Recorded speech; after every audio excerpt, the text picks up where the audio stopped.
এরা একটা অংশ আছে যে এরা অলওয়েজ উস্কানি দিয়ে যুদ্ধ বাঁধাইতে চায়, এরকম একটা ভাব।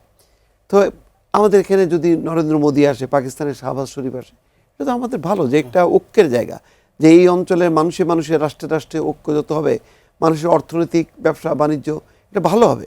বরং বাংলাদেশ এটা যদি একটা লিডিং ভূমিকা নেয়, এটা তো বরং বাংলাদেশের সৌভাগ্যের ব্যাপার। এই যে বিদেশি রাষ্ট্রের সাথে সম্পর্ক, বিশেষ করে ভারতের সাথে বাংলাদেশের সম্পর্ক, এটি একটি বড় চ্যালেঞ্জ কিনা? কারণ যে দলটি বাইরে থাকবে বা যারা বাইরে থাকবে, যেগুলো তারা তো ভারতের সাথে সম্পর্ক নিয়ে তাদের মতামতে একদম ভিন্ন, সেটি নিয়ে একটা বড় চ্যালেঞ্জ তৈরি হবে কিনা? হ্যাঁ, চ্যালেঞ্জ তো বটেই। কারণ এখন কিছু হলেই ভারত আধিপত্যবাদ বলে এক ধরনের উস্কানি দেয়া। আমি কালকেই দেখলাম যে একজন বলছেন যে মোদি যদি আসতে চায় তাহলে তাকে স্বপ্রণোদিত হয়ে আসতে হবে।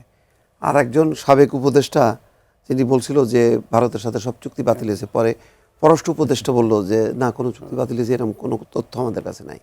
উনি আবার ফেসবুক স্ট্যাটাসে বলতেছে যে এই মোদির আসার মধ্য দিয়ে আমাদের যে মানে কি বলে আধিপত্য বিরোধী চেতনা, সেই চেতনাটাকে করা হচ্ছে।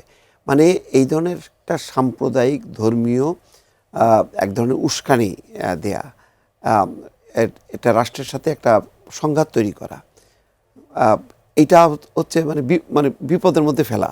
এমনি আমরা 17 মাসে আমরা ভারতের সাথে সম্পর্কে করতে পারি না। আমরা সম্পর্কটা চাই, তো বারবার বলছি, সম্পর্কটা মর্যাদার চাই, সম্মানের চাই। মানে ভারতের সাথে সম্পর্ক আমরা হাসিনার মতন করে সম্পর্ক চাই না। মর্যাদার সাথে কেন সম্পর্ক থাকবে না? বাংলাদেশের কি ছিল না? অতীতে ছিল, সেই অতীতটা আমরা ফিরে আনতে চাই। কিন্তু আমরা তো কোনো কারোর সাথে যুদ্ধ করতে চাই না। তো এরা একটা অংশ আছে যে এরা অলওয়েজ উস্কানি দিয়ে যুদ্ধ বাঁধাইতে চায়, এরকম একটা ভাব। তো আমাদের এখানে যদি নরেন্দ্র মোদী আসে, পাকিস্তানের শাহবাজ শরীফ আসে, এটা তো আমাদের ভালো, যে একটা ঐক্যের জায়গা, যে এই অঞ্চলের মানুষে মানুষের রাষ্ট্রে রাষ্ট্রে ঐক্য যত হবে, মানুষের অর্থনৈতিক ব্যবসা বাণিজ্য এটা ভালো হবে। বরং বাংলাদেশ এটা যদি একটা লিডিং ভূমিকা নেয়, এটা তো বরং বাংলাদেশের সৌভাগ্যের ব্যাপার যে বাংলাদেশ এই সমস্ত বিরোধপূর্ণ দেশগুলোকে এই জায়গায় নিয়ে আসতে পারছে। এটাকে এইভাবে না দেখে খুব সংকীর্ণ একটা মাইক্রোস্কোপ দিয়ে মানে দেখার যে প্রবণতা, এটা এক ধরনের রাজনীতিতে মানে বাংলাদেশের সাধারণ মানুষ এবং ধর্মান্ধ মানুষ তাদের কাছে জনপ্রিয় হওয়ার যে একটা চেষ্টা, যেমন দেখবেন বিজেপি যেমন সবসময় পাকিস্তান বিরোধী একটা জিগির তৈরি করে রেখে ভোটে জেতার একটা চেষ্টা করে বা তার একটা ভালো অবস্থান তৈরি করার চেষ্টা করা, ঠিক সেই একই ধরনের চেষ্টা। তা আমরা ওই বাংলাদেশে নতুন বিজেপি চাই না।